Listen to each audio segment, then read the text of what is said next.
jarring how quickly life can fall apart. One moment everything feels grounded and secure. The next it's as if the foundation has turned to ash beneath your feet. Now here I am, 32 years old, sitting in my childhood bedroom at my parents' home in Dallas, surrounded by relics of my adolescence. Faded posters on the walls, a cluttered desk filled with forgotten trinkets. I can't help but let out a dry, bitter laugh at the irony of it all. I'm Olivia, and this is not the life I imagined for myself. I never thought I'd be back in this room, sifting through old memories while trying to untangle the decisions that brought me here. Everything started with Daniel. We first crossed paths at a housewarming party hosted by my friend Rachel. She had just settled into a cozy, picture-perfect townhouse, the kind of space I'd always dreamed of calling my own someday. The moment I stepped inside, an unwelcome sense of jealousy crept over me. It wasn't just the charming decor or the warmth of the home, it was everything. Rachel had built a successful career, a fiancé who worshipped her, a future so beautifully laid out. And then there was me, still single, worn down from the endless churn of dating apps and hollow conversations, starting to believe no one would ever truly connect with me. That's when I noticed him. Daniel stood apart from the crowd, tall with dark hair, carrying himself with a quiet confidence that drew people in. But what truly struck me wasn't his presence, it was how he listened. He wasn't just waiting for his chance to speak. He was fully present, completely engaged. We spent hours lost in conversation that night, and for the first time in a long while, I felt something stir inside me. Maybe, just maybe, I'd finally met someone who would actually stay. And for a while, Daniel was everything I hoped for. Gentle, thoughtful, genuinely kind.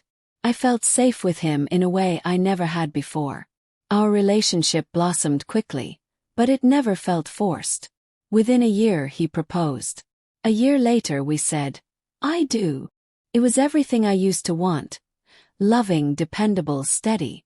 But that steadiness became the very thing I started to question. Somewhere along the way, I stopped seeing the beauty in it. I stopped seeing him. I began to confuse his patience for dullness. Gentle gestures, like leaving notes in my lunch or remembering exactly how I take my coffee, began to feel routine rather than romantic. He wasn't the type to whisk me away on spontaneous trips or make grand declarations of love.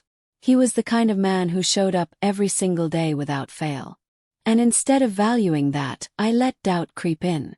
Had I chosen comfort over passion? Settled for safety instead of spark? At first, the questions were just whispers, but eventually, they turned into a storm I couldn't ignore. It all came to a head one night at a dinner party, a small gathering with close friends. Good food, good wine, easy conversation. We were talking about relationships, debating whether love is about fate or timing. Someone asked how we know we've chosen the right partner. And without thinking, I laughed and said, honestly, if I had the chance to do it over, I probably wouldn't have married Daniel. The silence that followed was deafening. Laughter vanished. Conversation stalled. My stomach dropped as I turned toward him.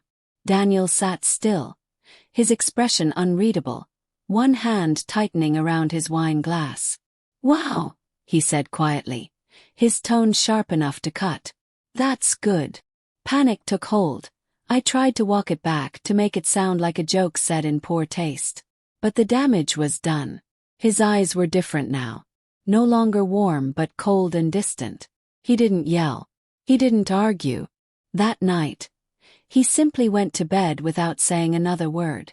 I convinced myself we'd talk it out in the morning, that he'd forgive me like he always did.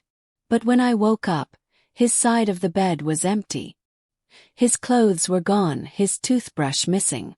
Sitting on the nightstand was the harshest symbol of all. His wedding band, placed neatly beside a photo from our honeymoon. I stared at it, numb, trying to process the emptiness that had settled into the room. Called no answer. Texted nothing.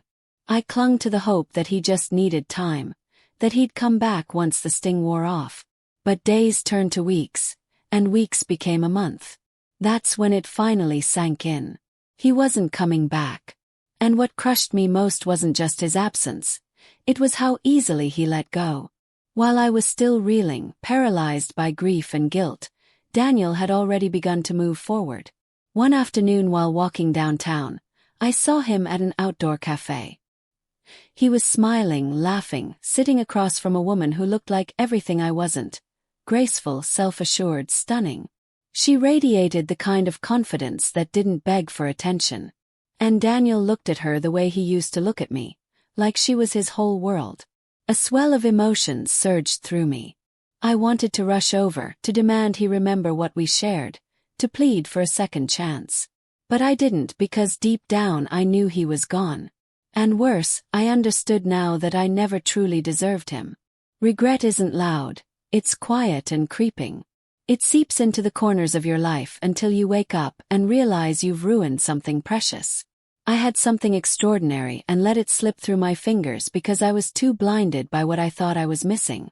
Daniel didn't leave because he stopped loving me. He left because he finally accepted that I would never love him the way he deserved to be loved.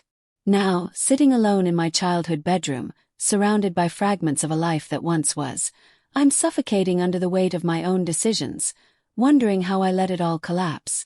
They say you don't realize what you have until it's gone. That's not always true.